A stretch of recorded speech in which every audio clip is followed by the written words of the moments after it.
Крыху далей ад цэнтра горада і адразу відаць, што для аматараў веларуху тут пакуль што не створана ўмоў для зручнага перамяшчэння. Таму і ездзяць дзе хочуць, а часта і як хочуць. Плюс да гэтага асаблівасці паводзін кожнага з веласіпедыстаў, калі здаецца, што менавіта з ім нічога не можа здарыцца.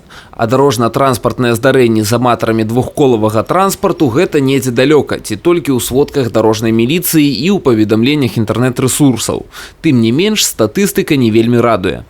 В летний период времени наиболее обостряется проблема дорожно-транспортных происшествий с участием велотранспорта. С начала текущего года с данной категории участников дорожного движения уже зарегистрировано 21 ДТП, в результате которых 2 человека погибли и 19 человек получили травмы различной степени тяжести. В 6 случаях велосипедисты находились в состоянии опьянения. По вине самих велосипедистов из 21 аварий зарегистрировано 13 дорожно-транспортных происшествий. Падчас прафілактычных размоў супрацоўнікаў дарожнай міліцыі з тымі, хто лічыць двухколавы транспарт самым зручным у цёплы час года, відаць, што веласіпедысты разумеюць, як весці сябе на праезнай частцы, што можна рабіць, чаго нельга. Тым не менш, кожны са спыненых супрацоўнікамі ДАІ у той ці іншай ступені парушыў правілы дарожнага руху.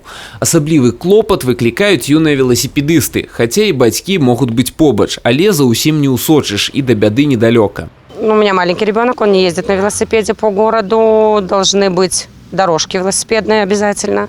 Ну и я считаю, что мамам в первую очередь нужно смотреть, чтобы их дети не выходили на проезжую часть.